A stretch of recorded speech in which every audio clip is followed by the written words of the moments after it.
ഫസ്റ്റിൽ profile and facility module എന്നാണ് ചെയ്യുന്നത് സ്റ്റെപ്സ് ആയിട്ട് ചെയ്യണം. പ്രൊഫൈൽ ആൻഡ് ഫെസിലിറ്റീസ് 25-26 ഈ ഓപ്ഷനിൽ ക്ലിക്ക് ചെയ്യുക. Then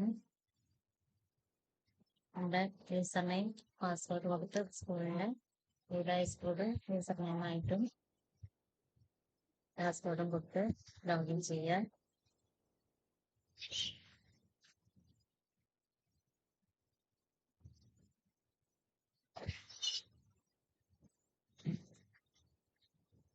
then profile and facility എന്നുള്ള ഓപ്ഷൻ ക്ലിക്ക് ചെയ്ത് കഴിഞ്ഞാൽ നമ്മുടെ സ്കൂളിന്റെ ഡാഷ്ബോർഡ് കാണാൻ പറ്റും. അതിൽ സീരിയൽ നമ്പർ 1 മുതൽ 11 വരെ 2 സെക്ഷൻ ആയിട്ടുള്ള ഫോംസ് ആണുള്ളത്. അതിൽ ഓരോ ഫോമും നമ്മളെടുത്ത് അതിലുള്ള ഡാറ്റ ചെക്ക് ചെയ്ത് അപ്ഡേറ്റ് ചെയ്യാനുള്ളത് അപ്ഡേറ്റ് ചെയ്യണം. എന്നിട്ട് സേവ് കൊടുക്കണം, നെക്സ്റ്റ് കൊടുക്കണം. ദെൻ ഏതെങ്കിലും ഒരു ഫോമിൽ നമുക്ക് ഡൗട്ട് ഉണ്ടെങ്കിൽ അതവിടെ വെച്ച് നെക്സ്റ്റ് ഫോമിൽ ഡാഷ്ബോർഡിലേക്ക് വന്ന് നെക്സ്റ്റ് ഫോം ക്ലിക്ക് ചെയ്തിട്ട് നമുക്ക് എഡിറ്റ് ചെയ്ത് സേവ് ചെയ്ത് പോവുകയും ചെയ്യും. ഓൺ പ്രൊഫൈൽ ആൻഡ് ഫെസിലിറ്റി മൊഡ്യൂളിൽ നമ്മൾ കൊടുക്കുന്ന ഡാറ്റ കറക്റ്റ് ആയിരിക്കണം. നമുക്ക് ഗവൺമെന്റ് സ്കൂളുകൾക്കൊക്കെ സിവിൽ വർക്കിനൊക്കെ പരിഗണിക്കാൻ ഈ ഡാറ്റ പ്രകാരമാണ്. അപ്പൊ നമ്മുടെ സ്കൂളിന് ആവശ്യമായിട്ടുള്ള വിവരങ്ങൾ തന്നെയല്ലേ നമുക്ക് ഉറപ്പുവരുത്തണം.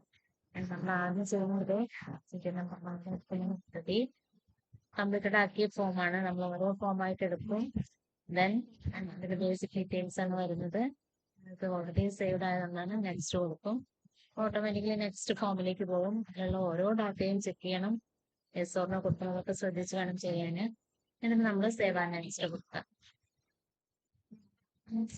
അങ്ങനെ സ്കൂൾ ഡാഷ്ബോർഡിലെ ഓരോ ഫോമും ക്ലിക്ക് ചെയ്ത് സേവ് ചെയ്ത് അപ്ഡേറ്റ് ചെയ്ത് സേവ് ചെയ്ത് കഴിഞ്ഞാൽ ഓവറോൾ സ്റ്റാറ്റസ് ഈ നീഡ്സ് അപ്ഡേഷൻ എന്നുള്ളതിന് പകരം കംപ്ലീറ്റഡ് എന്നുള്ളതായി മാറും. ഈ ഓവറോൾ സ്റ്റാറ്റസ് കംപ്ലീറ്റഡ് ആയിക്കഴിഞ്ഞാൽ നമ്മൾ പൂർത്തിയായി അല്ലെങ്കിൽ ഡാറ്റ അപ്ഡേഷൻ പൂർത്തിയായി എന്നാണ് കാണിക്കുന്നത്. സർട്ടിഫിക്കേഷൻ ആക്റ്റീവ് ആവുമ്പോൾ പിന്നീട് അറിയിക്കാം. പല സ്കൂളുകളും profile and facility modules complete ചെയ്യും.